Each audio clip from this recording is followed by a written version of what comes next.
Hello bachcho, let's read the question. So the question here is, the charge across capacitor in two different RC circuit 1 and 2 are plotted as shown in the figure. Identify the correct statement regarding R1, R2, C1 and C2 of the two circuit. Okay, तो question क्या बोला है, हमारे पास एक ऐसा graph दिया गया है और उसके हिसाब से हमें बताना है कौन सा ऑप्शन करेक्ट है, कौन सा ऑप्शन रॉन्ग है. Okay, so the key concept of question here is, key concept charging of capacitor. हमारा क्या है, charging of capacitor. Charging of capacitor में हमें पता है Q equals to Q not whole into 1 minus e to the power minus t upon RC. Okay, तो Q ये क्या है, Q is the charge on capacitor at any time t. Okay, और ये Q नॉट क्या है, ये हमारा मैक्सिमम चार्ज है, ये हमारा मैक्सिमम चार्ज है. ओके, और RC हमारा क्या है, टाइम कांस्टेंट है, या फिर हम उसको टाउ भी बोल सकते हैं.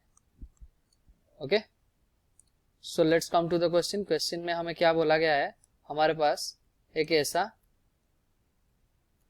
ग्राफ दिया गया है जिसमें Q मैक्स ये मेंशन्ड है और इसको जाके टच कर रहे हैं ग्राफ 1 और ग्राफ 2, दोनों वो टच कर रहे हैं 1 और ये 2. ओके, तो यहाँ से हमें क्या पता चलता है, ये दोनों क्या मैक्सिमम Q है, मैक्सिमम चार्ज है, मैक्सिमम चार्ज और both, maximum charge of both will be कितना है, Q मैक्स. ओके, सो Q मैक्स को हम क्या लिख सकते हैं, Q को हम लिख सकते हैं C इंटू V. तो ये दोनों के दोनों Q मैक्स में पहुंच रहे हैं, उसका मतलब C1 V1, अगर फर्स्ट वाले का ले रहा हूँ कैपेसिटेंस C1 और voltage V1 equals to C2 V2, या फिर मोर प्रिसाइजली हम ये इसको E ले लेते हैं, C1 E1 equals to C2 E2. Okay, सो हमें यहाँ से पता नहीं चलेगा कि C1 E1 में क्या रिलेशन, C1 C2 में क्या रिलेशन है, क्या नहीं है. ओके, सो हम यहाँ से एक चार्ज मान लो, तुम्हारे कोई भी चार्ज Q अटेंड करने के लिए इन दोनों पार्ट में कितने टाइम लग रहा है ये देख लेते हैं. तो देख लो, ग्राफ 1 में टाउ 1 लग रहा है और ग्राफ 2 में टाउ 2 लग रहा है. उसका मतलब टाउ 2 हमारा ऑलवेज ग्रेटर देन टाउ 1. तो टाउ 2 अगर ग्रेटर हुआ उसका मतलब हम क्या लिख सकते हैं, R2 C2 is greater than R1 C1. उसका मतलब हम ऐसे भी लिख सकते हैं C2 upon C1 is greater than R1 upon R2. Okay, ये हम लिख सकते हैं. ओके, तो हम फर्स्ट कंडीशन में चले जाएं. फर्स्ट हमारा क्वेश्चन क्या बोला है, R1 is greater than R2 if E1 equals to E2. हमारा अगर E1 इक्वल्स टू E2 हो गया, E1 इक्वल्स टू E2 हो गया, तो इसका मतलब हमारा क्या हो जाएगा, C1 इक्वल्स टू C2 हो गया. ओके, अगर E1 E2 बराबर हो गया तो C1 C2 भी बराबर हो जाएगा. उसका मतलब हमारा R2 is greater than R1 हो जाएगा.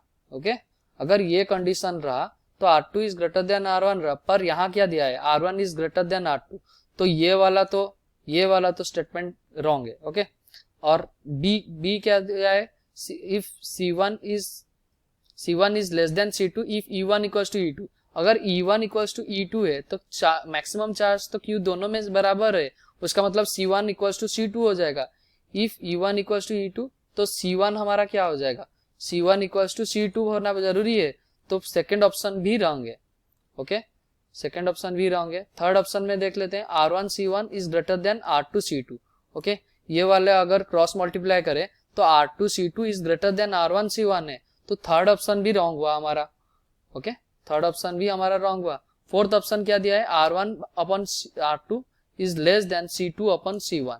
ये देख लीजिए, C2 upon C1 is greater than R1 upon R2. Okay, so our option D will be our correct answer. Hope you understood well. Best of luck. Thank you.